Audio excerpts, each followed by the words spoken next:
Good afternoon, everybody, and welcome to Black Voices Matter Behind the Lines with Omari Salisbury. We are so glad to have you here today. I'm Joyce Taylor from King 5 News. I'm also the Vice President of Broadcast for the Seattle Association of Black Journalists. We have a few things we need to get through before we get to our guest of honor here at Converge Studios. So just bear with me. We want you to know, first of all, this is the very first in a series of conversations that we plan to have with Black journalists about their work, their inspirations, about Black media, and how important Black voices are in this industry. We want to thank the Seattle Times, because without the Seattle Times, our sponsor for this event, it wouldn't be happening. And about the Seattle Times, we want you to know that it is the largest news organization in the Northwest region, committed to reporting and reflecting the diversity of the region that it serves. Also, if you want more information, maybe you're looking for a job, seattletimes.com/jobs. That's where you need to go for careers and opportunities. We also want you to know the chat functions go one way to our account. So if you have a technical challenge, a question, just put that in chat, and our producers are standing by about 12 feet away, and they'll be able to take care of you. And finally, we unfortunately do not have closed caption. We're sorry about that. If you want to donate to this event, which is a fundraiser, SABJ, the money goes to our general fund, and you can just go to sabjonline.com and push the donate button. We're going to put that information along with info for the Seattle Times and Converge Media in the chat line, so you'll find all of that information there. Now, to the star of the show. As I said, we are at Converge Media's headquarters in downtown Seattle.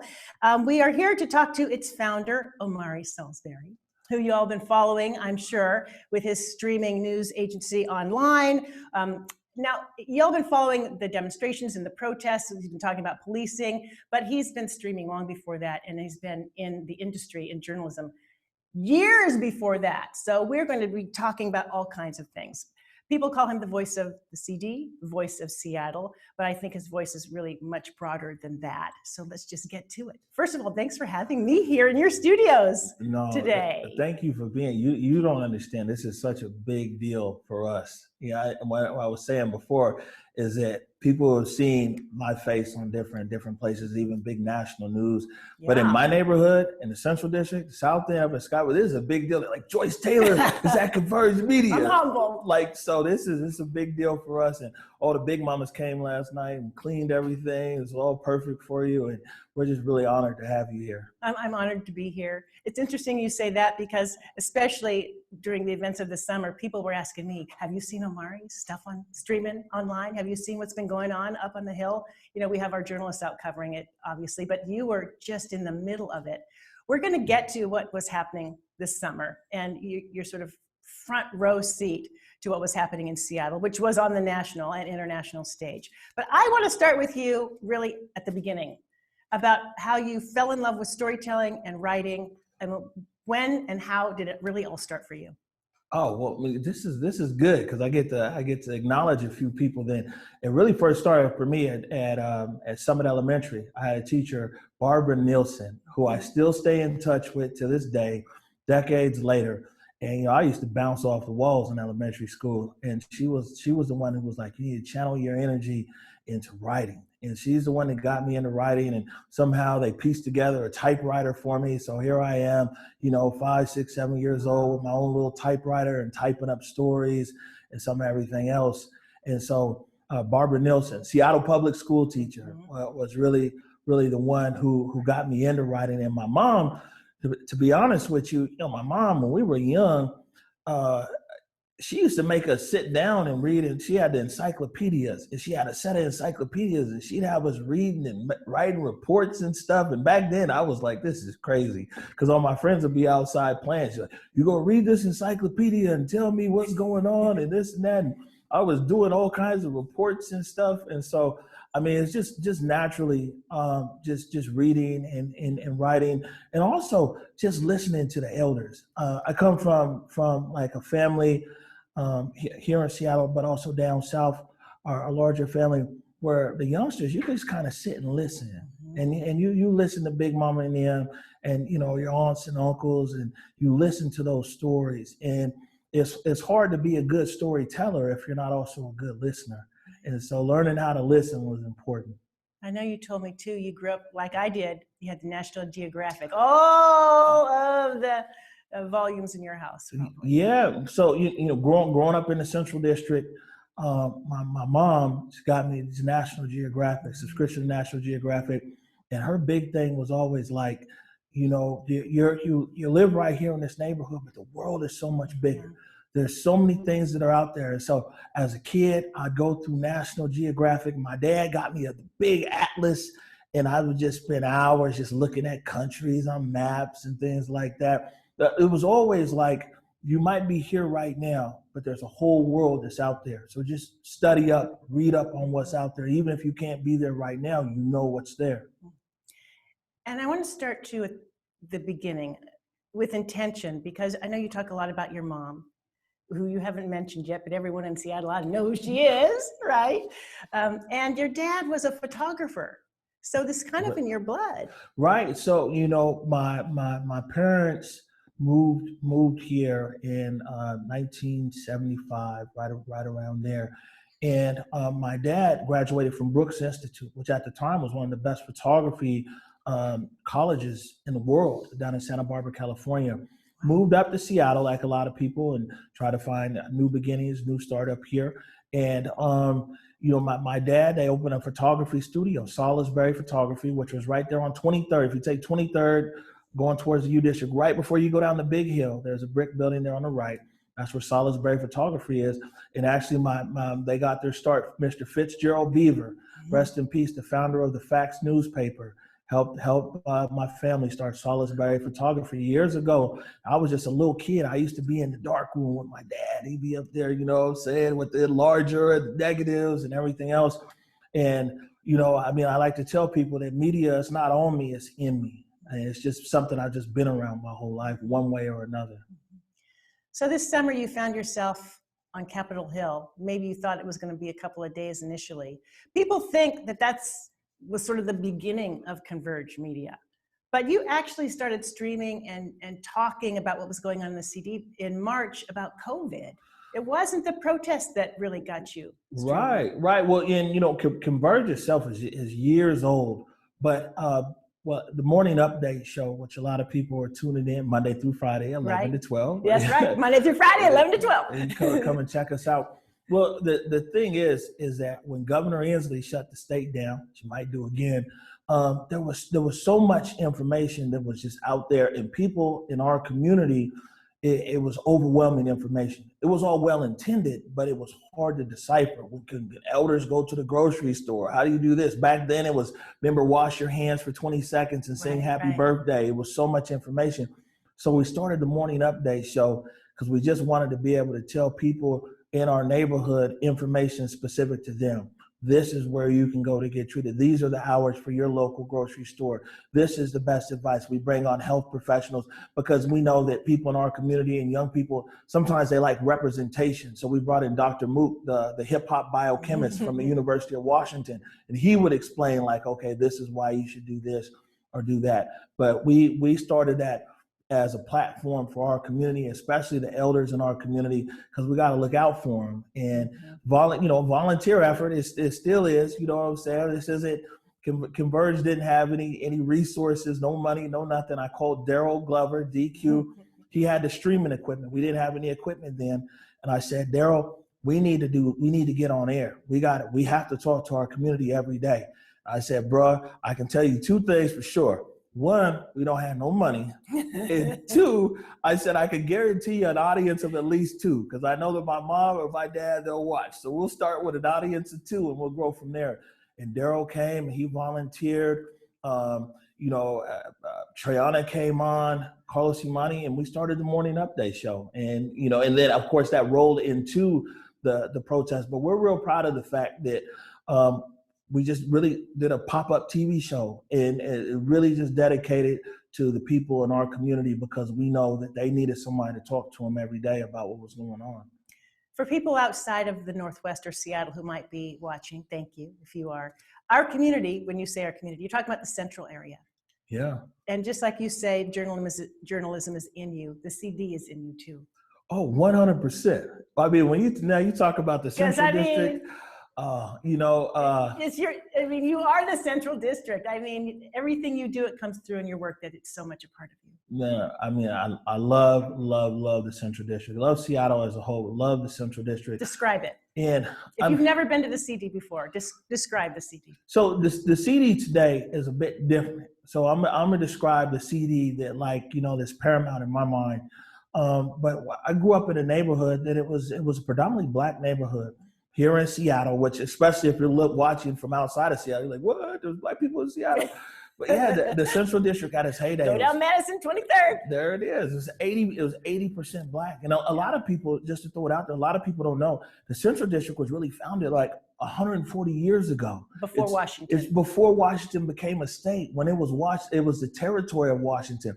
William Gross came and bought 12 acres of land from Henry Yesler. People around here know Yesler Avenue. He bought 12 acres of land from Henry Yesler right there off of 23rd in Madison. And those 12 acres of land, well, that was like a gathering place for Black people when they came out here to Seattle. Because you got to remember, way back when, the state of Oregon, they didn't allow Black people. And so if you came out west with dreams of making it big, you followed the Columbia River to the mouth of the Columbia, and you got there to Oregon, and Oregon was like, hey, no Blacks allowed. So you came north up into Washington state, and that's why you say you got George Washington Bush, who founded Centralia, the city of Centralia to the south. But Black people, when they came to Seattle, they settled there in the Central District, and so our neighborhood, and a lot of people, I bring this up, it's important. A lot of people think that Black people have been present in the CD since like World War II, things like that. It's like, we've had a presence in this neighborhood before Washington was a state. And for people who might not know, our state turned 131 years old just the other day. Last week. So imagine that we've had a presence here. So I say that so people can understand why there's so much love and joy when we talk about our neighborhood. This was a neighborhood where I grew up. I grew up going to, a Black dry cleaners, Joe Spates. I grew up going to a Black drugstore, and exactly. The Black churches, the Black restaurants, everything was there, was our community. And it was economic drivers within our community. And it was one of the neighborhoods where you knew each other. I mean, you couldn't act up nowhere because exactly, somebody go see you and they gonna tell your mother. They gonna tell your mama.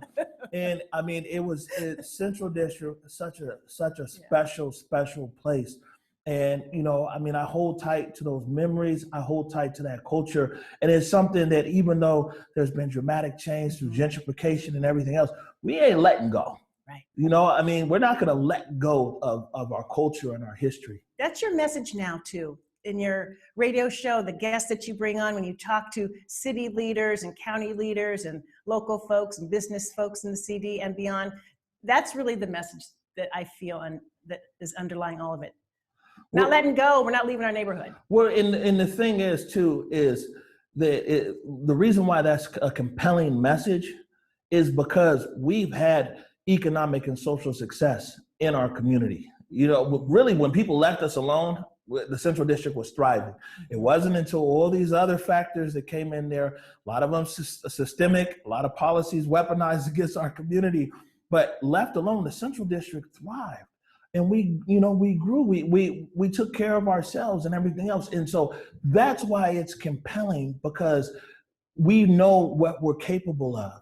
It isn't that we've never succeeded, we've never taken care of ourselves, we've never thrived in business, we've never done those things. We know what we're capable of. And that's why I'm like, hey, we can get back to that.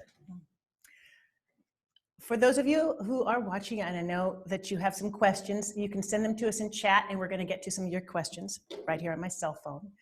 I want to talk about the CHOP, and then I'm going to get back to some other stuff that's on a more personal level, because you may not know, he's been doing journalism long before you all saw his stuff streaming on Capitol Hill. You've been to Tanzania and Africa. You set up media companies over there. I mean, he's been doing this a long time.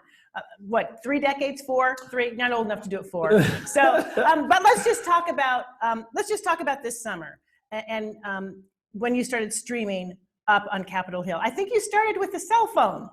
That's it. Do you have it? Where's the phone? The phone over here. Yeah. It's now infamous. The red phone is going in Mohai. Yeah. The Museum of History and Industry. That's huge. Because what you started with a cell phone, then you had a collective of people with cell phones, you captured history. I mean, you captured what was really happening in a way that I would say mainstream media could not, because you were right in it. So tell, in your own words, what happened up there? Well, I mean, the thing is so May 29th, which was that Friday, I was kind of covering the protests like I usually would, like I've been doing for years. I covered the May Day back in 2016. So it's always interesting for us, for a lot of different, when I say us, when I say like Black community, it's always interesting for us about these protests that occur here. And I cover them because, I mean, Black kids couldn't get away with this stuff. Black kids couldn't get away with walking through the streets and just, tearing stuff up and everything else. But year after year, it happens. And year after year, I'm gonna go and cover it. And because even in protest, there's a double standard. And so I was down there May 29th. That was the Friday, the first night of the protest. And it was kind of small. The protesters got pushed from 5th and Marion into the International District. Of course, they never pushed the protesters north into Queen Anne or anything like that. The protesters always get pushed south into the International District. And the big media left. I happened to be down there on Jackson.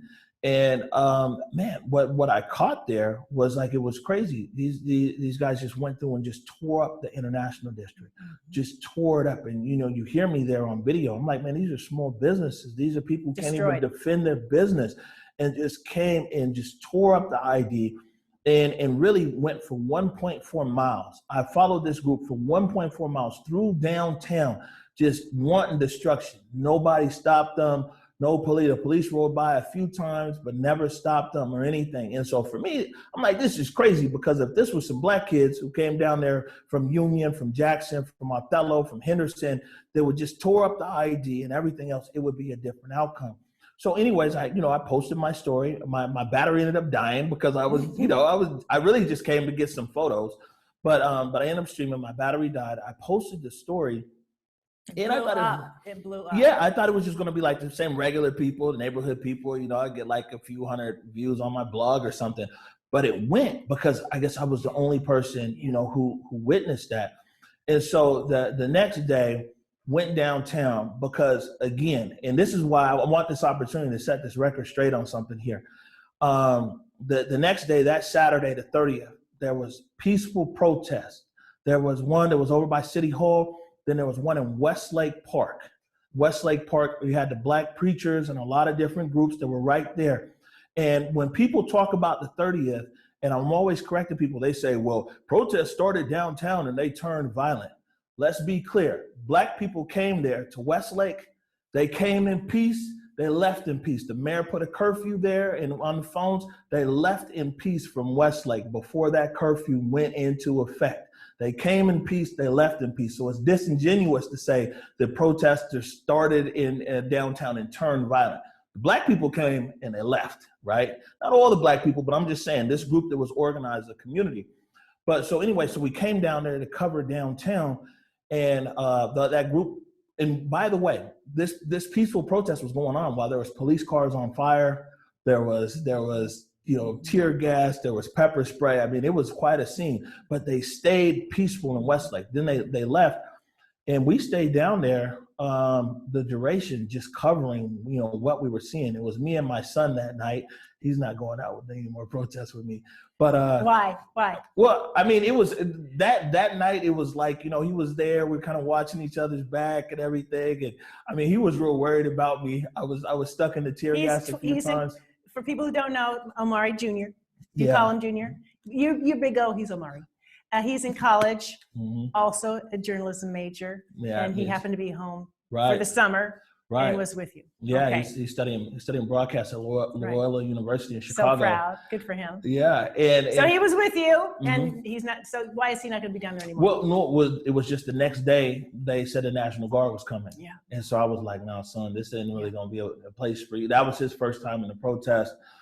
We made it through. We got tear gas quite a few times, but made it through. And I knew when they said the National Guard was coming, I said, well, this isn't really a place, for me to have my young son if I'm gonna continue to cover the protest. And that Saturday, I think we all saw it. Saturday was just, it was chaos. Yeah, it was 100% chaos. But the thing is, that Sunday, the next day, that was one of the most peaceful protests I'd ever seen in Seattle. And I marched with them for like 7 hours. Was that the silent one? It wasn't the silent one. Which was also amazing. That was also a very big. This is the one though. This was the precursor of the Western Barricade and what happened, right? Because that protest, 3 times they tried to pass by the East Precinct. And this group here, this was a group that was all about kneeling, praying. They wanted the officers to kneel, pray with them. But every time they got blocked that Sunday, they couldn't get past the East Precinct on Pine. And, you know, of course, the next day that Monday is the Pink Umbrella Day, because people were like, why can't when you got tear gassed. Right. Why won't they let us pass the East Precinct? And people came there that Monday, and that was that flashpoint. So in all that you covered and all that you witnessed, what were the most upsetting things to you? Because, for example, I know that one of the things you did not stream was that you were there when you saw the 2 protesters who were hit on the freeway. Summer Taylor, one of them, was killed. You didn't stream that, but you witnessed that. And I know someone came up to you another night who was really upset about somebody who had been killed a few blocks away and was talking about revenge, wanting to get revenge on the person who had done that. So just being in the middle of all of that for weeks and seeing what you saw, how did it personally impact you? Man, this heavy question, Joyce. But let's talk about what happened with Summer and Diaz, I think his name was. Yeah, Summer Taylor and Diaz Love, and that was the evening march, and they're still marching, by the way. Oddly enough, I finally had a night that I could leave early. Capitol Hill was quiet. That was the chop had been cleared, I think, on July 1st. And Capitol Hill was quiet, and I was just walking home, and I saw the marchers there on I-5. And I was thinking to myself, I never covered them because I was always in the chop. They go to the West Precinct, they'd be on I-5. And they'd been on there for 19 days straight, right? And so I was like, oh, wow, there's these guys, let me go and see what's up. And usually at that point, people were so used to my lives being like reactionary. Something's happening, this and that. And I was like, well, man, these guys are just sitting on the freeway. They were dancing, doing a cha-cha slide. And so I was like, let me just live tweet. And so, you know, I was talking to people, taking pictures, and I would just send a tweet. And yeah, that's one time, like I said, that I'm just glad that, you know, that I listened to the little voice. I didn't have the phone on. And I'm so thankful that I didn't, because I mean, it was horrible. It was absolutely horrible. I remember I did turn my video on after the fact. And, you know, I've seen a lot of stuff in my life, but that day right there, it was just overwhelming. And I unfortunately, we witnessed either directly or right after a lot of tragedies around protests this summer. You know, when you talk about Lorenzo Anderson, you know, Bobby Stills was actually there, right over there, him and Eric, and I came right over there when they were really trying to save this young man's life. They were trying to get him out of the chop area to the hospital. When Antonio Mays Jr. got killed, I mean, we were less than 100, 200 feet away, and the bullet sounds was just deafening. It was I mean it was a lot. There's a lot of just tragedy, and because we were there, you know, we're some people that people, I've made myself accessible like we're supposed to, for people come and look for answers, or they come like family members want to talk and things like that. But it was tough, to be honest with you. And it's still, you know, it's still impactful. I still keep up with everybody. I still keep up with the parents. You know, just every week I reach out to the Seattle Police Department to get an update on Antonio Mays Jr. It used to be PIO Sergeant Truscott. Now the PIO is Sergeant Husarick. And we want to know, and there's no update on Antonio Mays Jr. Of course, there's a national arrest warrant out for the man that killed Lorenzo Anderson. And, one of the things, Joyce, is like people come and they tell me, they're like, yo, I saw your streams. Mm-hmm. I saw the reason why I'm out here. And so like martial law is like, man, we saw your streams. And so we came out and Carolyn Hitt, who did all the mutual aid came out, and people came to protest. They were like, hey, I saw the stream. But when we talk about somebody like Antonio Mays, their friends sent streams from here to there. And so then I think to myself, I'm like, man, did somebody see my stream and end their life and in harm? So it's not always flattering when people tell me like, yeah, I saw your streams up there, because these are the things I think about in the back of my mind. Because for us, we were just. I want to ask you about people were protesting injustice, policing, abuse by police. You're a Black man. You're one of 4 boys. Your mother raised 4 boys. I have just 1, and I worry about my 1 son all the time. I know you have a boy and 2 daughters yourself, but you're covering something that I'm sure on a personal level you can also relate to in terms of maybe personal experience, fears that you've had or your mother has had. I mean, how do you balance all of that? Where are you emotionally in all of that? Does it change day by day? Has anything ever happened to you? I think that, like, for me, I had such an easy route on this if I wanted it.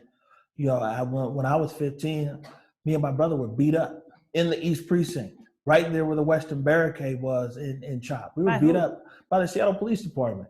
We were beat up. We ended up suing the city. I had a jury of peers that didn't quite represent us, but my mom ended up forming what's now Mothers for Police Accountability. 30 years ago. 30 Reverend years Walden, ago. Harriet Walden.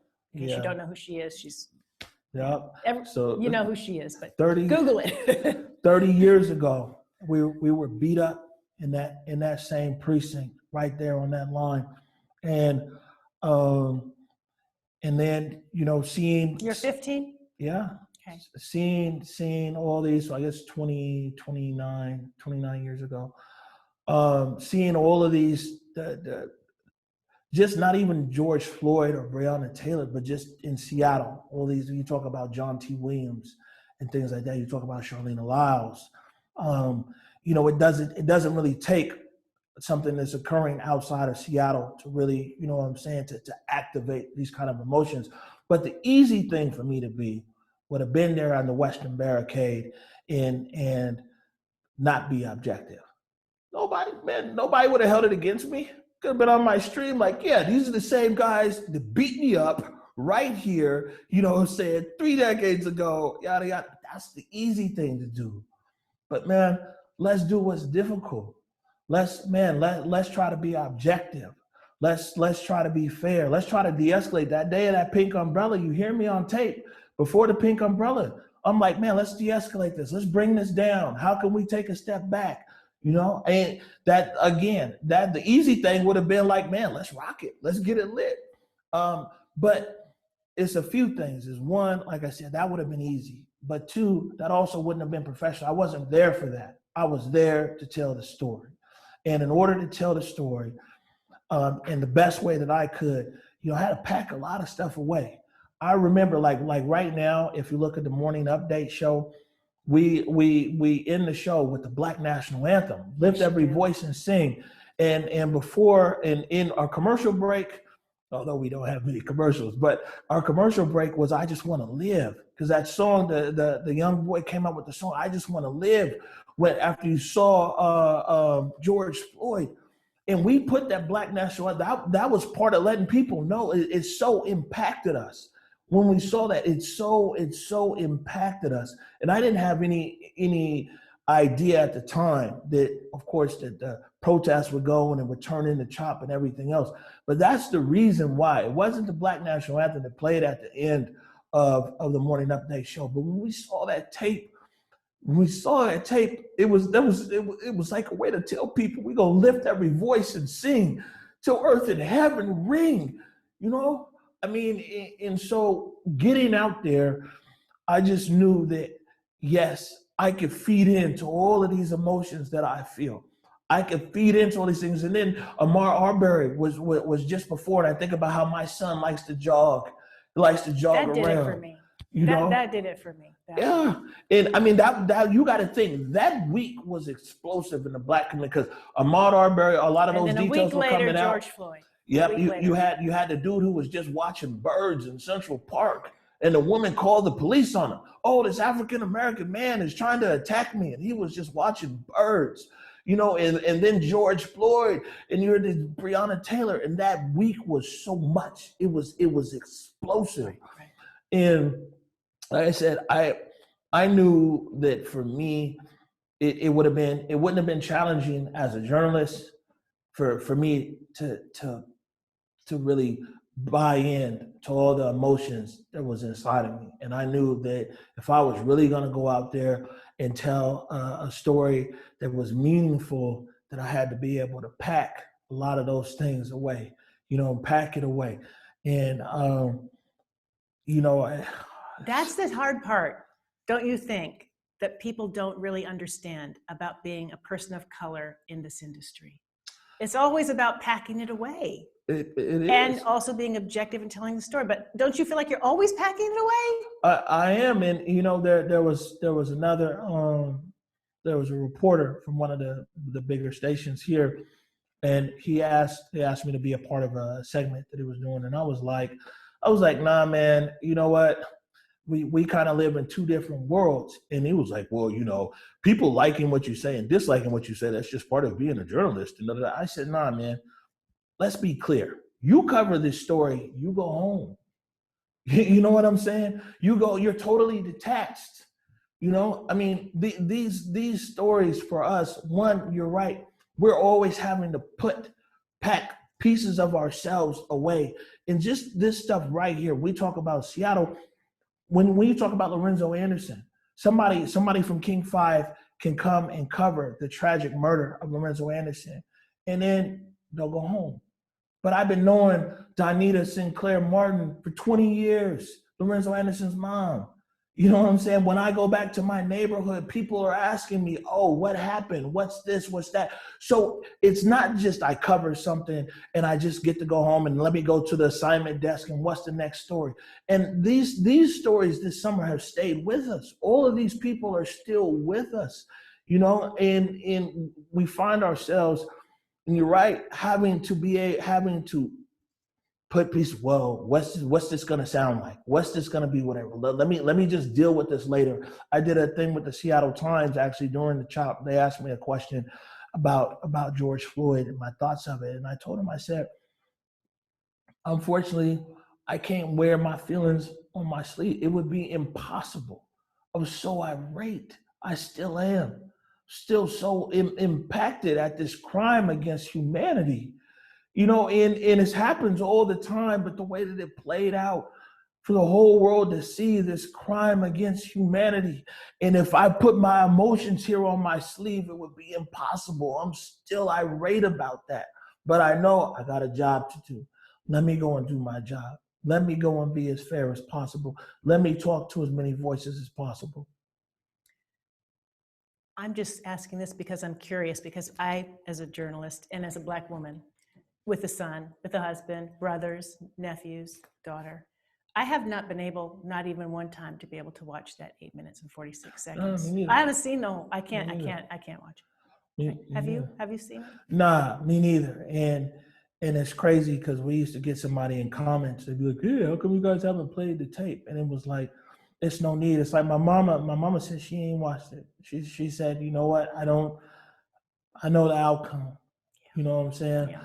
And for me, I saw the first few seconds, and the seconds that I saw, was George Floyd yelling for his mama.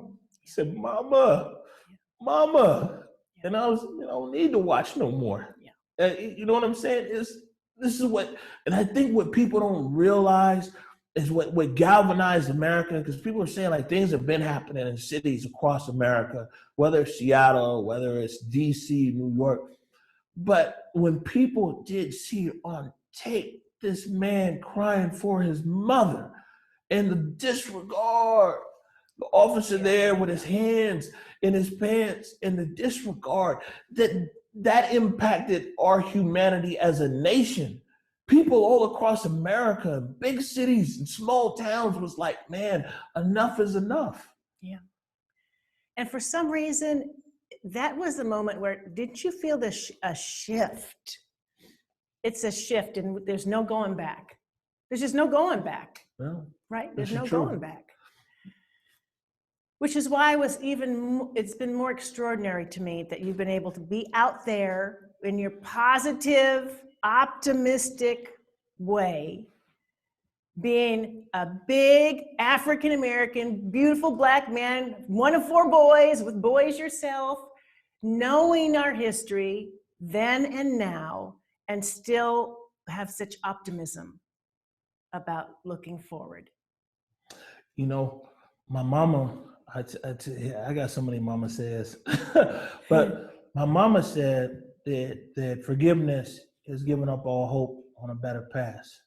Now, the giving up of all hope on a better past is real. There's nothing I can do about yesterday. Now, I ain't forgot about it either. Please believe. And I'm not necessarily to the point of forgiveness on some things, but I do know that, man, yesterday's in the books. And if any change that I'm gonna make, I have to be focused on today, and that optimism comes, my mom every day waking us up. This is the day that the Lord has made, that the Lord has made. Oh, man, get up. I love it. Get up. I mean, my mom used to have us write our things to do list before we went to bed. Because she said, man, if you wake up in the morning trying to figure out what you're gonna do for the day, it's not gonna work out for you.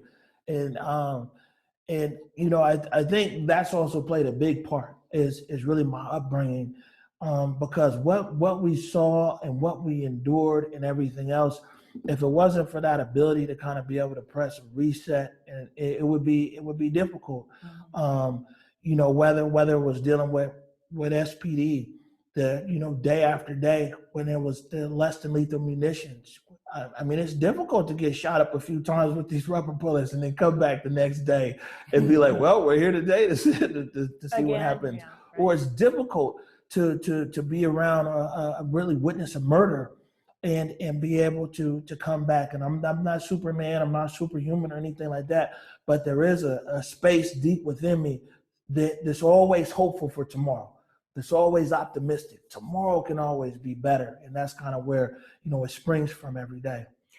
So then let's just talk about tomorrow for a moment, because here we are in a moment in time where the country could not be more divided. I think it's more divided than it's been in my lifetime since the 60s. And I was born in the early 60s. So since the 60s, the country's just so divided. We can't even agree on who the president-elect is, right? And part of that division is based on race, immigration, issues that I think a lot of us had hoped were behind us, but they're just simply not. So where do you see things now? What did you learn that you didn't know from the last 4 years? And where do you see us right now? Well, I got a different perspective. My parents are realists.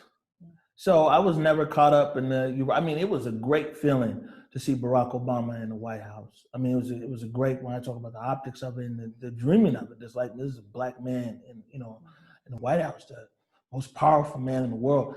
But I come from a family of realists. I come from a family that grew up in segregation. My grandfather served in World War II. Interesting story that he brought a camera back from Germany from World War II that's in here somewhere, that's been passed down from my father to me. Served in World War II. And when he was over there in France, he got a taste of what civil rights was all about, and liberty and justice and all these things over in France. He got off that boat in New York, and he was just another nigga, and then went down there to North Carolina and some of everything else. And that story is repeated times however many number of servicemen and servicewomen went overseas, and you come back to America and you're less than a citizen. And so, I've never really drank the Kool-Aid, to be honest with you. And part of that is both of my parents are historians. Mm-hmm. And so they've always got something to be able to point out to. And when you talk about, we could talk about nationally, but even when you talk about here locally, talk about here in Seattle, we somehow we've painted this picture to the world that Seattle is the bastion of liberalism, and it's you think it's a myth. Of course it's a myth, yeah, Joyce. Yeah, I know. Yes, what like. And you know what? Seattle could benefit from just telling the truth, because that's how you see, like a city like Selma, because it's on tape. Bloody Sunday's on tape when they went across the Edmund Pettus Bridge, mm-hmm. and the state police put the dogs on them, and Congressman John Lewis, rest in peace, got his skull cracked. It's undeniable. And so a city like Selma can't run from its past. It can only hope for a better future. But Seattle, because these things have kind of been swept over here and swept over there, there's no real coherent record that somebody sees. What's the myth? What's the reality of the Northwest? Well, the myth is that Seattle is this super just liberal place where it's been open and accessible for all people and some of everything else. That's never been the case. The reality is? Well, the reality is, you go back to the Duwamish. Let's just start there, right? So everybody has this story. So the Duwamish come over here. The Duwamish, they couldn't even, all these sundown laws with them, right? With the Chinese, got rioted against. The Japanese here interned. Where was the liberal voice then to fight against government and everything else? You know what I'm saying? This injustice that was happening. Black people, there's all kinds of redlining and everything else. In these neighborhoods that are very liberal, West Seattle, fantastic, Magnolia, all these places, sundown laws there. You couldn't be Black and be up there in Magnolia, Queen Anne, or West Seattle, went past the sundown or the weekends. And so. Where are we now, in your mind? Where are we now? In the Northwest, in terms of race relations. We're in a space, so Seattle, let me tell you, Seattle presents a very unique place, right? Because unlike down south, I went to college down in North Carolina, and one thing that I really like about down south is people just tell you how it is. Keeping it real. I was in North Carolina. Yeah, that's down in Greensboro, right? And people, and that doesn't necessarily mean that they're against you, but their ideology is 100%, and Seattle, though, we got a lot of people here who will tell you, man, I voted for Barack twice. I went and saw Michelle. I got the autographed book. But then they'll back legislation or policies that work against Black people because they know better. You see what I'm saying? It's just like the morning update show. It's really weird that the Black community who we program to, they don't got no problems. Whoever I bring on the morning, they happy that we got a show to bring information. We only get feedback from these white people who are out there who are like, why are you giving, I remember a controversial person, Andre Taylor. They're like, why are you giving Andre Taylor a platform? Even people, they're like, why are you giving Mayor Durkin a platform? And I'm like, I'm not programming to you. People in my neighborhood, they want to hear from Andre Taylor, whether they agree with Andre Taylor or not. You know what I'm saying? People in my neighborhood, they want to hear from the mayor. They want to know what's up with this, what's up with this 100 million, what are you going to do? You made these promises, are they going to happen? Right. But there's a big liberal element in Seattle, and you should see the comments. So I try to reply. I'm like, hey, our community wants to know about Andre Taylor. Our community wants to hear from the mayor. Our community wants to hear from Council Member Juarez as to, whatever. And then it's like, why would they? I had Ian Eisenberg, Uncle Ike. I had Uncle Ike on there. And it was like, you're giving Uncle Ike a platform, this and that, everything else. I'm like, people want to hear. But what we get is people who aren't even in the Black community trying to tell the Black community what's best for them. And that's what you find here is what I mean, that people who will say they voted for Obama, they got Michelle Obama's book and heard her speak, but they'll still back policies that are against the Black community because they know better. Imagine someone going to Queen Anne and telling people on Queen Anne, oh, well, you guys don't need to hear from this person. We know best. Can we go to the CD and go to Queen Anne or Magnolia and tell those people, we know best how you should talk to or what news you should get? That's what I mean, that it's a myth, at least when it comes to Black people in our community. This whole liberalism thing that's out there, that's them. I like to say all the time is that people are always saying the system's broke, the system needs to be torn down. This system works flawlessly, but we're just not part of the system. That's all it is. It works good for them. I wish I could stay on that. There are questions here. Hold on. Let me see. I'm sorry, I'm just now getting to questions, y'all. So we're going to switch gears for a second. So this question is, you mentioned gentrification of the CD. How can the forces of development find common ground with longtime community folks? One, how can forces of development find common ground with longtime community folks? First of all, stop the chicken dinners. You know what chicken dinner is, Joyce? No. Let me tell you what a chicken dinner is. So what a lot of developers, and not all of them, by the way, because there are some good ones, what a lot of developers do is they got no intentions to deal with Black people at all, whether the Black community, Black construction workers, Black anything. But literally, they'll do the chicken dinner. And the chicken dinner, they'll invite everybody in and they'll have their person who, this is Bob and he's our head of diversity of whatever. And, they'll serve you a chicken dinner. It'd be nice though, you know what I'm saying? And right. This and that. And then they'll talk about how they believe in inclusion and they want to give Black construction workers a shot and they want to do this and that, but they've already stacked the deck. And so they're disingenuous in their intentions, but they're able to come back and say like, no, we met with the Black community. We met with Black contractors. We met with this and that. And we see it time and time and time again. That's one of the first big things is developers are just disingenuous. Two, man, put some respect on it. Meaning that, it's crazy because people want to build in the CD because of this historic neighborhood, the Jimi Hendrix and Quincy Jones, Ernestine Anderson. And all this, yeah. Oh man, all of this stuff, this history there.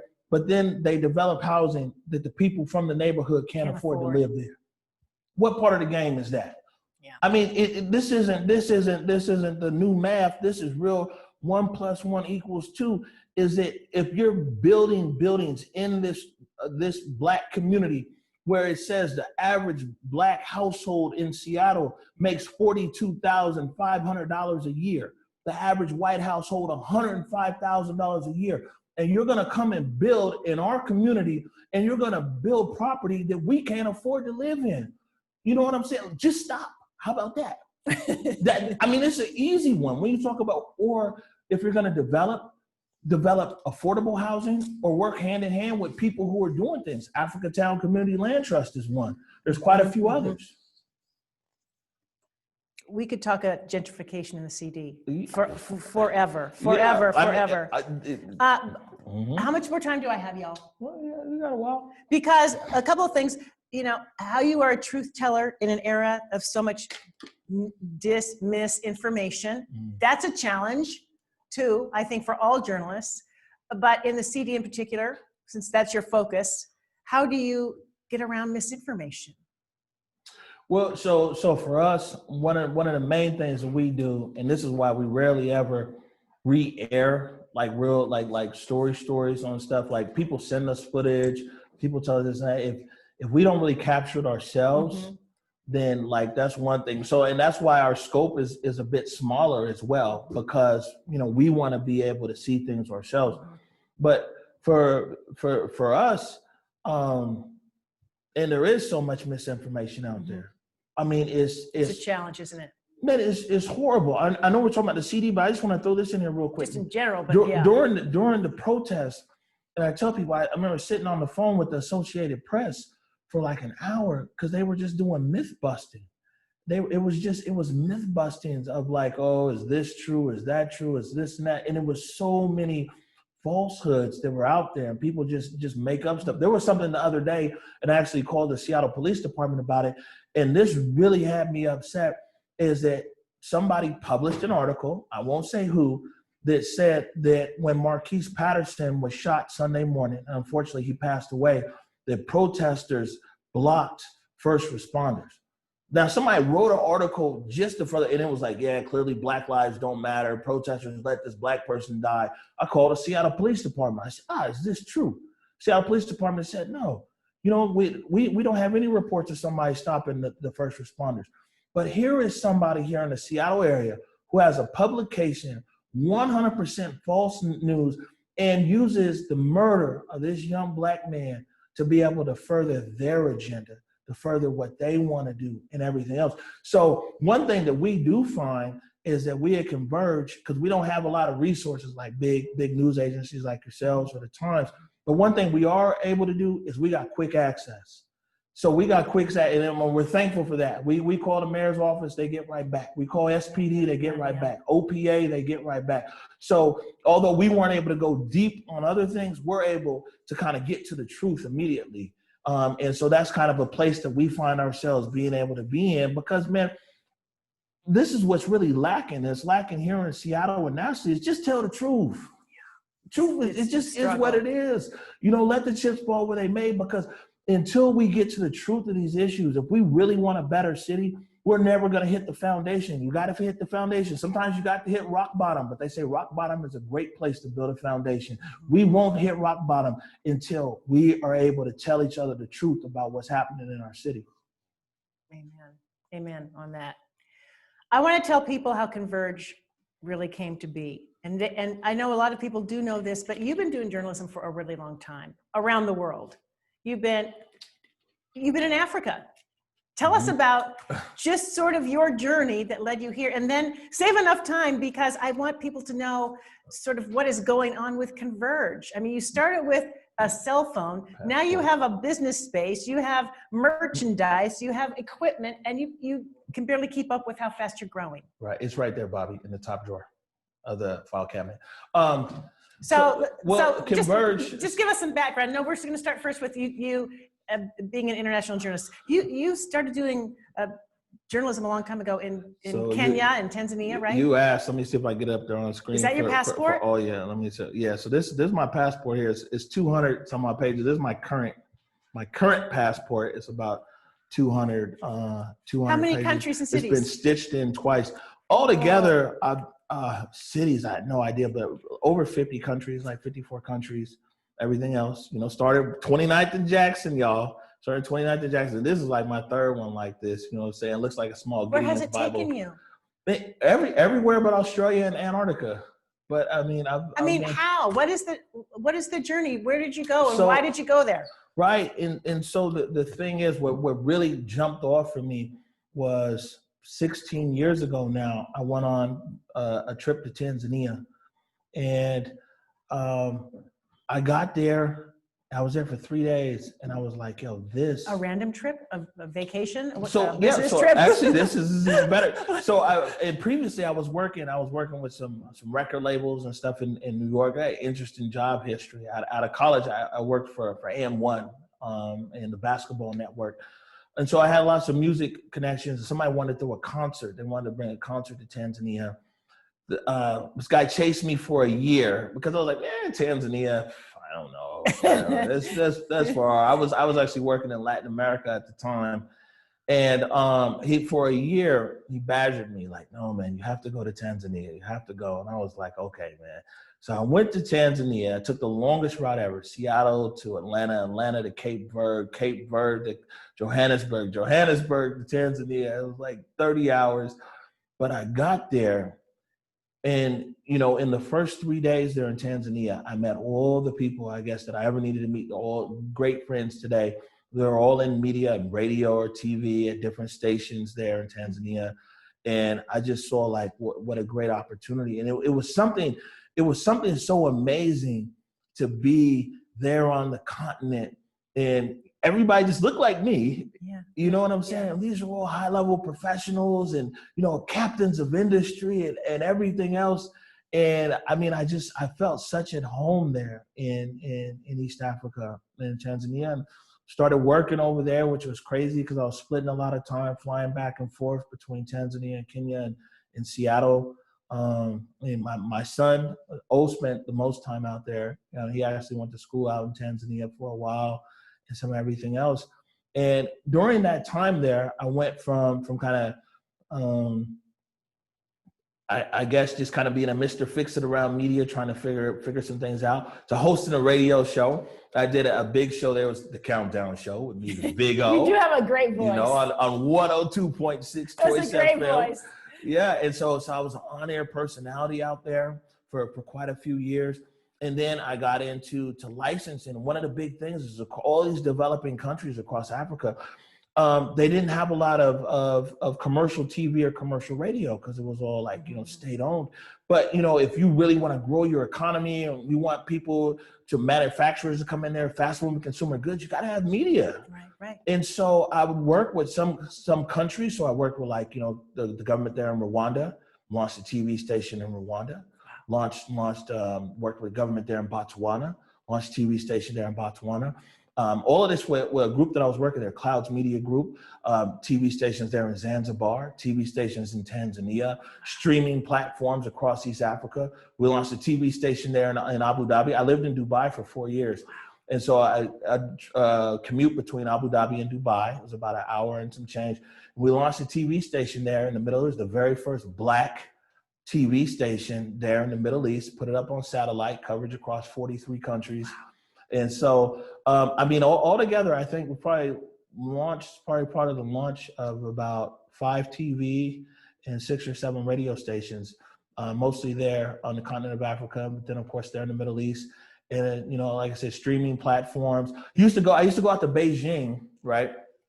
I go to Beijing because one of the big satellite providers for the continent of Africa, Star Times, they're based there in Beijing. So I fly out to Beijing and we negotiate content deals with Star Times, or you go down to Johannesburg, DSTV, that's the other big satellite provider there on the continent of Africa. And you're talking, and with there, you're talking about satellite deals for like 40 or 50 countries.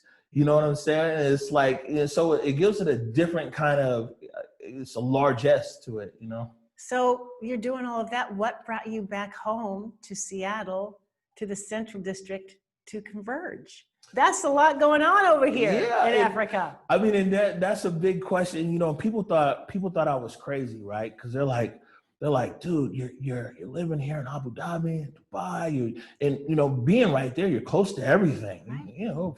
Fly to France for the weekend, fly to China, fly to India, fly to Kenya. Everything's like 5-6 hours away. Like, why would you ever want to come back? But the older my son Omari got, and the more activities he had, the less that we were able, to see each other at the time. My oldest daughter, Acacia, she was in college down in Georgia. And I felt it was time. I didn't want my kids to continue to grow up with me being this. I mean, it was literally, I commuted. This is this big passport here. I commuted between like Seattle and Dubai, 15-hour flight. I'd go to Dubai, be there for 3-4 days, come back to Seattle, be here for 3-4 days, go back to Dubai. It was wild. That's insane. Right, I'm telling you. And so I wanted to be here, and oddly enough, and this is actually why I got this No Excuses shirt on. It's an interesting story. I came back home because I wanted to be there every day. My son was at Bishop O'Day, and I needed to be here. So packed up everything in Abu Dhabi, came home, and I just knew. I was like, man, I got this world of experience. Literally, when I come back home to Seattle, I'll get a cool job working for like a few years, you know what I'm saying, and then see what's going back on in the international scene. Believe it or not, Joyce Taylor, I couldn't get a job. I couldn't even get an interview in this city. What? 100%. Why? 100%. Why do you think? You tell me. What? I couldn't. You're overqualified. I couldn't even get an interview. I got one of all the things I applied for. I got one phone interview, and I'm used to dealing in practical solutions. Coming from the continent, you got to be able to figure it out. They're asking me all these hypothetical questions on the phone. I don't know. And I applied everywhere. Every big dog company that there is here in the Northwest. That's incredible. Amazon, Microsoft, T-Mobile, it goes on and on. I couldn't even get an interview. And so, from there, it was like, man, I just got to matter of fact, I came back, couldn't get a job, couldn't get anything, and even drove Uber.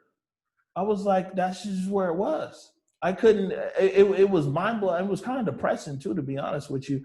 And I used to tell my mom, what bothered me the most about not being able to come home and get a job here was not even so much the working, but it was like, I have so much in my head that I've learned to give. And I used to worry about how am I going to even tell people or pass on, all these things, my experience.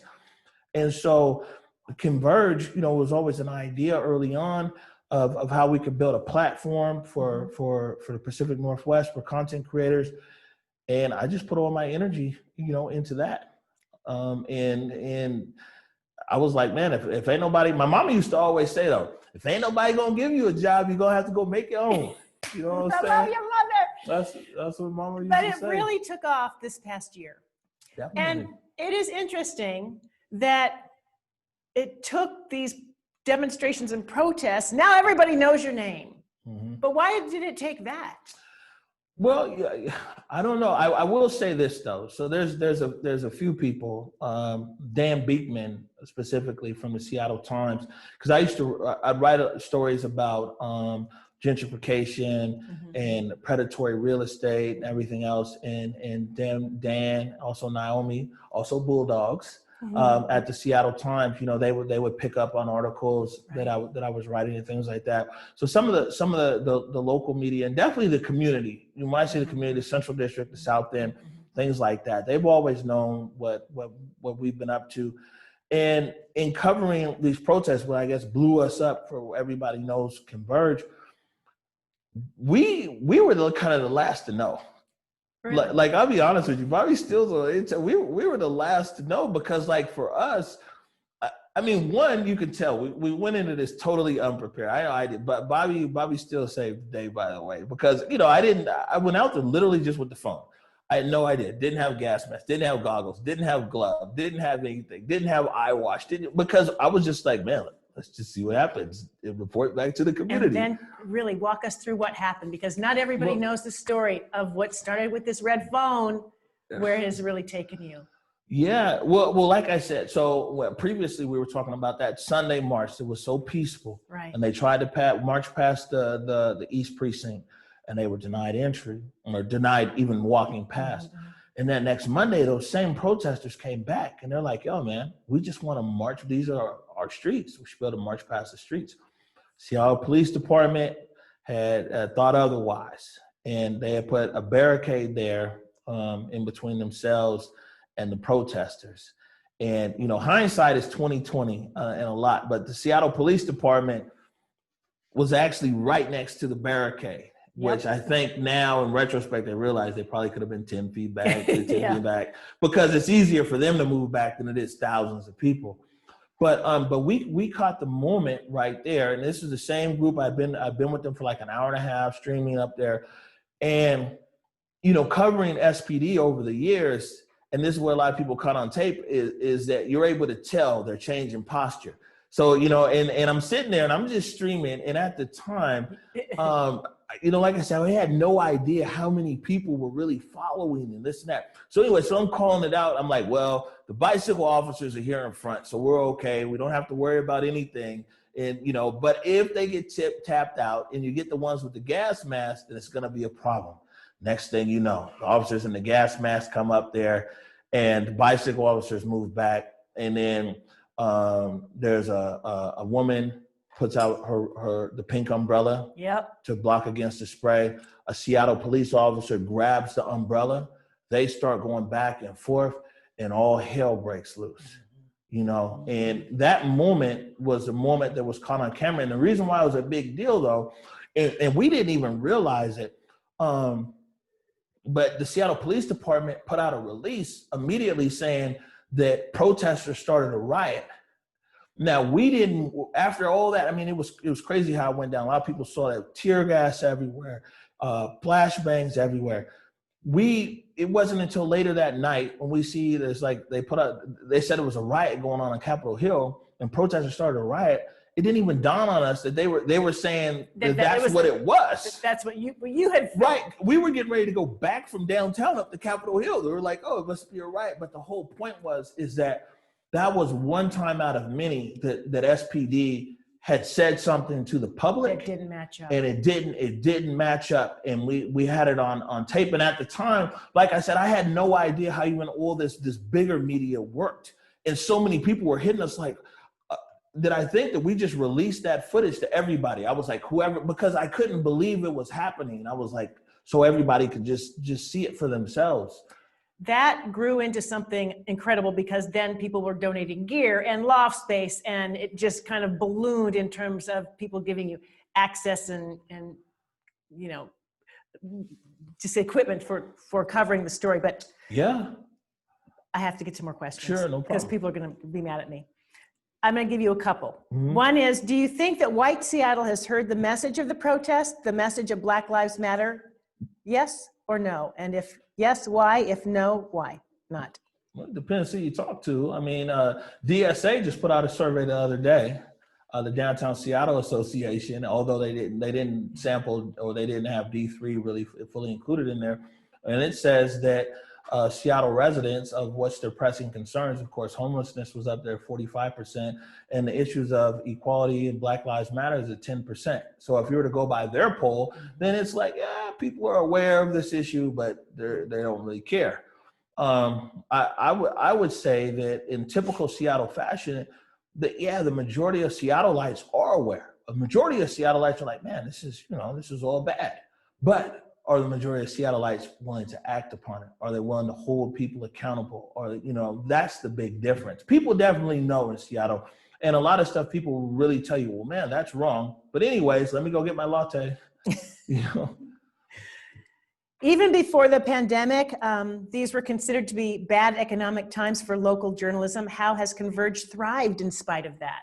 Which was kind of what I was getting to as well. Great question, thank you. Right. Well, so for us, I want to be clear, is that everybody who's here, these guys they're volunteers. I mean, we're thriving as a brand, but we're definitely not thriving as a business. We really get by for the most part on $5 donations, $6 donations. These guys, you can donate, go to. Yeah, where we converge /donate, and we'll put that in the link right now. We would appreciate that. But even our director right now, Alia D'Alessandro, directs over at KAXP and all these wonderful places, everything. We can't afford to really pay her. We can't afford Bobby, he's the postman, but she's a high-level sound engineer, soundcasting network. And so people, they found you. Yeah. And on the street. She said that you were out her window literally doing your job every day, and she knew what was going on in her neighborhood on Capitol Hill by watching your streams and decided to help you. It's a lot of people that's like, and so this is what I do want to say, because you open a window for that, is that what Seattle has shown, is Seattle, really the US and even internationally, has shown is a willingness to give and a willingness to just be able to support media that they feel just calls it as they see it. And this goes back, if we were to go back to that first Monday, the Pink Umbrella Day, my battery was at like 6% and it was dying. I was telling people like, hey, you know what, unfortunately stream's gonna end.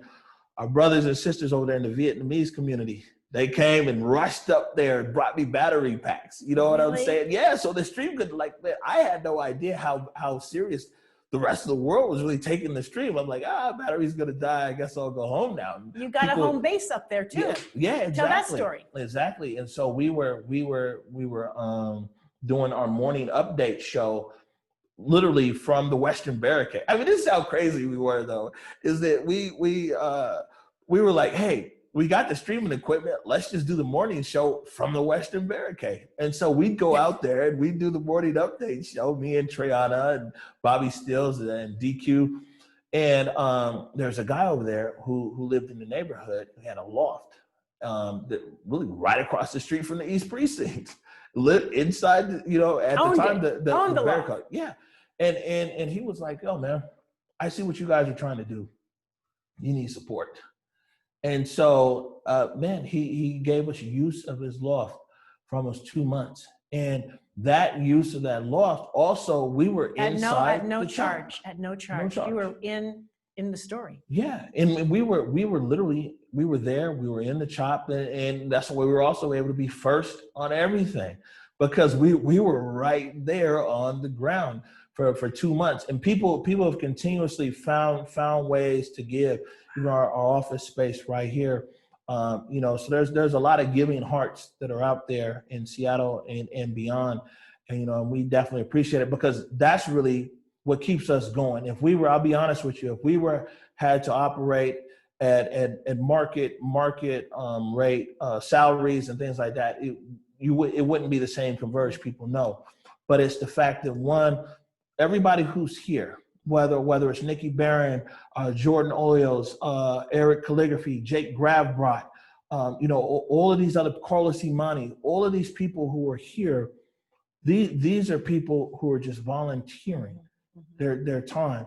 And so when people do donate, I mean, it's cool because you're able to buy, a light or buy a microphone or stuff like that. But just know that Converge, and this is why, people always tell me, they're like, man, well, you sound real humble, you sound whatever. I am, because I'm humbled every day by these guys, by Converge, by these people who show up here every day and they bring their skill and expertise, and they literally are the wind beneath my wings, and so it's, like I said, it's been a real amazing force. And as far as, like I said, thriving, I will say this, is that on the media side, we're working on the business side. We'll get there. We're going, them $5 add up, by the way, so we appreciate it.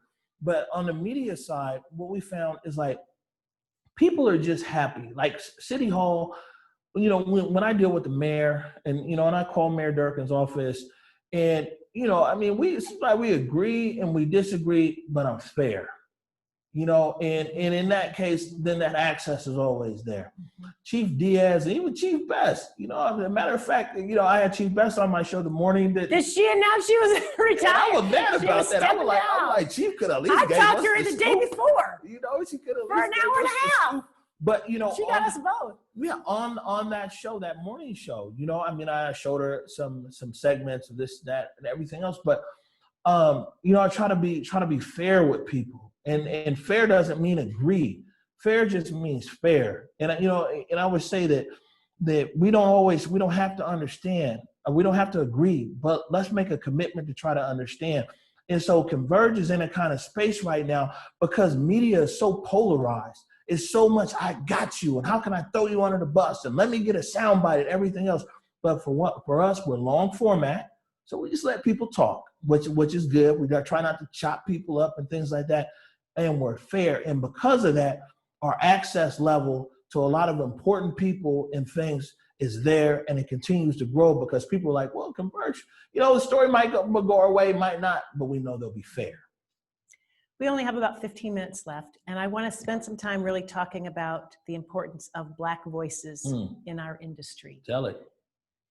There aren't enough Black men in broadcasting. There aren't enough people of color in broadcasting, but I don't think people can really quantify the impact that you have had on our industry regionally, for students, for people who are watching, who may really for the first time see themselves as somebody able to do what you're doing, like really seeing a reflection of themselves as having an opportunity in this industry.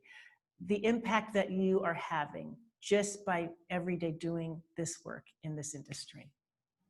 Man, well, first of all, if you give me a second here, and I'm glad that you brought this up, this is a perfect opportunity for me to honor and really call out the Black media that survived and persisted and allowed somebody like Converge, myself, to come in and thrive. A big shout out to the Facts newspaper, mentioned them earlier. Their founder, Fitzgerald Beaver, rest in peace. The Medium, and KRIZ and KZIZ, and their founder, Chris Bennett.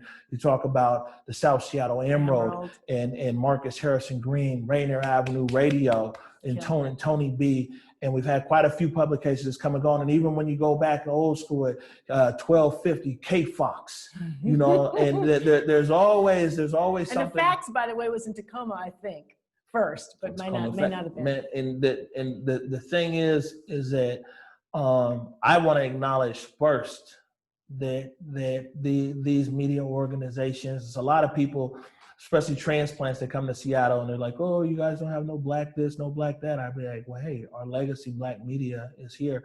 And also, before answering your question, it was growing up and seeing, like I said, people like Connie Thompson and seeing Steve, oh, man, we got a black weatherman. And Mickey Flowers. Yeah. And these, Linda Kennedy. These are the people. And, you know, it's a story that I tell. Roberta Byrd. Exactly. There's people that I tell a story to that when I was really getting all these followers on Twitter, and there's all these big correspondents from big news agencies like CNN and Fox and MSNBC, they all follow me, and I'm like, oh, that's cool. But when Essex Porter followed me on Twitter, I called my mama. I said, Mom, Essex Porter follows me on Twitter. Legit. But Essex Porter follows me on Twitter. I was like, yo, this is like a big deal. Or like I said, the first time I met Deborah Hort, and I was so nervous. And she was over there to tell, you know, Deborah's business. She's all like, whatever. And I'm sitting over there. I think Bobby was over there, and Deborah Hort comes over. And you talk about tongue-tied. And I was like, yes, ma'am. Yes, ma'am. You know, and she came over there, and she was like, boy, you seem so stiff. What's wrong? I said, my mom loves you. so even the she's all of you guys that are out there right now, and when you talk about that representation, and that's why tonight is such a big deal to me. I've done so many interviews and everything. This is the big deal because it's us. Oh. This is us. Yeah. And you're doing what I'm doing. I'm doing what you're doing, but I'm so grateful that you're out here doing it. I mean, you just don't know. You guys, I would say this, and why, like, we're Converge, we're on the cutting edge and this and that, but we're also so careful and we're so guarded because I know that it's just not Omari or Converge. I know that I got my whole neighborhood on my back. You know what I'm saying?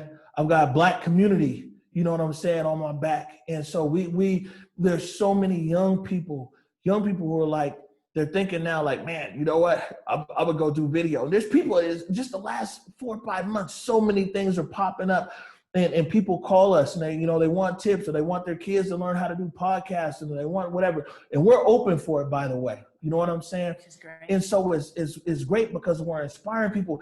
And for me, it really kind of dawned on me when somebody told me, it was like, yo, you gotta realize that coming from our neighborhood, most times people see people in a positive way on TV. It's like from our community, we've got a lot of ball players, Garfield High School, you know what I'm saying? That went on to the NBA and things like that. So you see the ball players, you see musicians and artists. Quincy Jones. But when have you seen somebody in media, a journalist on ABC Nightline, on CNN, on this and that, somebody from the neighborhood? Right. And so I don't take that lightly. Right. I'm like, yo, man, these young people are watching. And then the other thing, Joyce, is like, our elders are so proud. And that was the number one thing we wanted to do. I was like, man, we just got to be able to make something that's going to make Big Mama and them, our aunties, our uncles, and everybody else. Which is everybody in the neighborhood. Of what we doing. And so they're proud. Yeah. But we need more of these voices. And one thing I will point out, though, is like, we broke through. There's people out there that are doing things, but like we were able to break through. And so I want to be able to. And that's my point. You've been doing this a long, long time. So, I have to ask myself, why now? Why did it take so long for you to break through? Why is it protests and demonstrations that's the big, that now they hear your voice? You've been doing this for a while. You couldn't even get a job, but now there's protests and you're streaming and now everybody is paying attention. There's some element of that that's frustrating for me. Well, I'll be honest with you, Joyce. Is the real deal is that these guys, Seattle let me in the club. Meaning that my brother Shikundi, he had C-Spot Media Group, C-Spot Magazine. He had a magazine out 10, 15 years ago. But you know what? He wasn't in the club, so he couldn't get no ads. He couldn't get no business because he wasn't in the club. The only kind of business that he could get,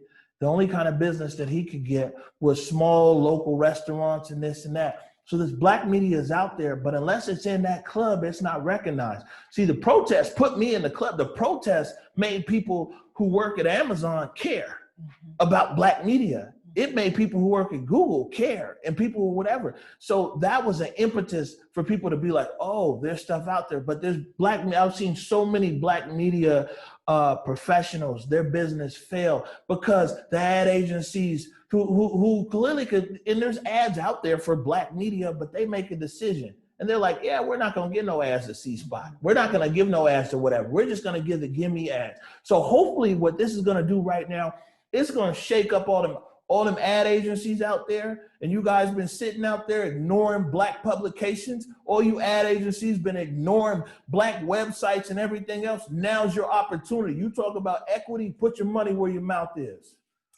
That's why we're calling this Black Voices Matter, because if you believe Black Lives Matter, Black Voices Matter, it shouldn't just be voices in media. Black voices matter too. Exactly. And the things that oh, by the way, we all don't have the same voice. It's not some monolithic voice. That's a other misconception. Okay, I have 10 minutes and they're telling me, your producers, get to the questions because I'm talking too much. Okay, did you consider the CHOP successful? If not, what do you think is needed for Seattle to reach Black liberation and greater racial equity? So I don't think that, I mean, I guess it depends on who you talk to, or CHOP, whether it's successful or unsuccessful, what the metrics were of that. I do know that it was something that was one of a kind that brought a spotlight around some of the issues that are here. But I think that what we really need to do to answer that question is, man, these people who are making these decisions need to be accountable. I mean, we've got to, we literally have decades. These people who are in power, by the way, have been there. The City Hall has been Democratic for 30 years. By the time Governor Inslee leaves, the State House has been Democratic for 40 years. So these are the same people that have seen this decline here. There is no Black person on the City Council, and there is no Black person, well, in the Senate either. Exactly. And so, I mean, what I would say is that we need to stop letting lawmakers off the hook and stop allowing them to create policies and weaponize policies against Black people in our city. So this goes right into my next question then from one of you. Thank you very much. If you were mayor tomorrow, what are the first 3 things you would do? If I was mayor tomorrow, one of the first things that I would do is I'd really just I'd level with the city, with citizens here. Because the thing is the mayor's office and the city council, they have a way of just trying to sugarcoat things. And we have to just be able to tell the truth as to what it is. Certain things they're really good at. Like, man, with COVID, they're like, man, this is the truth. This is the numbers, this and that. But when you talk about social things that are here in the city, everybody has their lens that they're going and they're talking through. So one's saying one thing, the rest of the council's over here, the mayor's over there. But man, let's start with the facts and the truth of things that are impactful here in the city. First of all,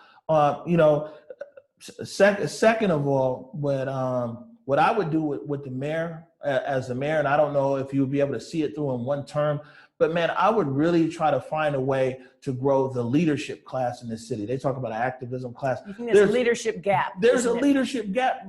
Let me tell you, Joyce, quickly, I know we're almost out of time. We sat out there on the Western Barricade and CHOP for over a month, and every night where are the leaders at? Who is here that can talk to Nikita Oliver, who can talk to Mayor Durkin, who can talk to Fire Chief Scoggins, who can talk to Sam Zimbabwe at SDOT and Mommy Hara and all these people who can talk to the city and be able to have them communicate. There's no leadership there. And so either people are scared because it is harm's way. Being out there either physically or politically, it's harm's way. But guess what? That's what leaders do. Leaders step out there and they say, hey, you know what? We're going to communicate. We're going to build some bridges here. We're going to figure out how things, and that's this gap still exists. That's why there's a gap between community, a gap between city council, a gap between the mayor, because there's not enough leaders that are willing to come in there and take the blows, man. I'll be honest with you, it's not easy, but it's a space Converge is in right now. We're just the media company, but we're in that space. But I would really try to find a way to grow leadership in this city.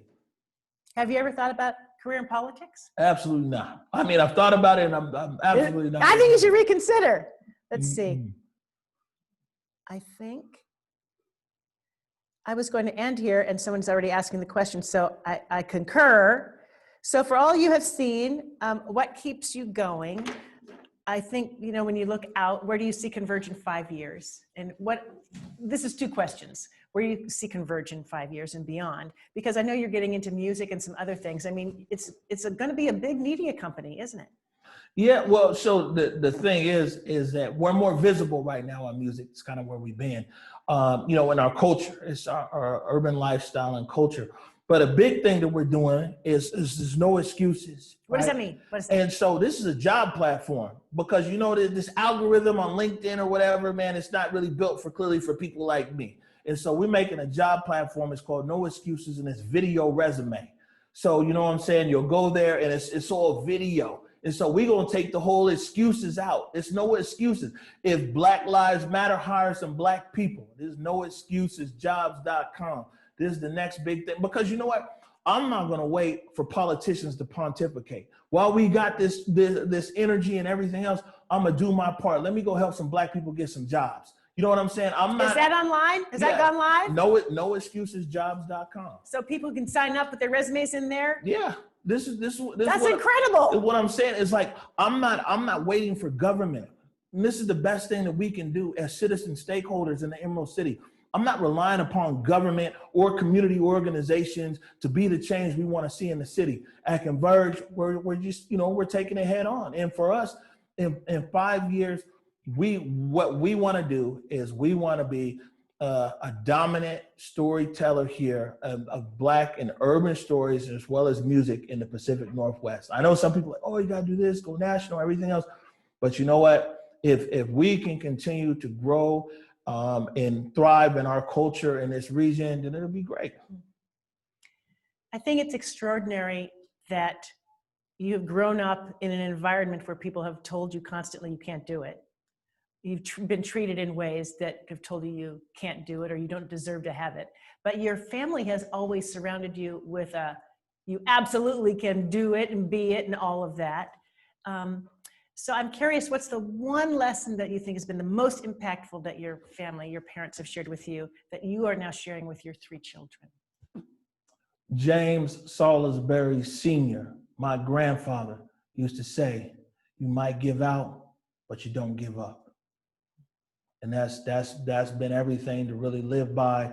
And these guys will tell you that in even the coverage of the Chopper, it's funny that morning update show, sometimes I'd be asleep on that couch and these guys, they would make sure everything happened. I'd be asleep there until 10:57. They wake me up and I'd be like, oh God, I don't want to do this show. And you remember that voice in the back of your head, you might give out, but we ain't going to give up. And that's the thing here with Converge. I'll be honest with you, Joyce, is like we're the little engine that could. We're the little media company that's trying to punch up against our weight class. We like welterweights going up against these heavyweights. But, we might give out, but we ain't never going to give up. And you share the same with your kids. Is that what you tell them? 100%. Stick with it. 100%. I mean, we fall down, but we get up. There's nothing wrong. I tell my kids, there's nothing wrong with failing. There's something wrong with not trying. And we've had so many failures. We've had so many disappointments, even here, technical stuff of transmissions into the middle of the show. I remember we were at Councilmember Warren's house and we were going to go live and it was this and that. All the technology failed.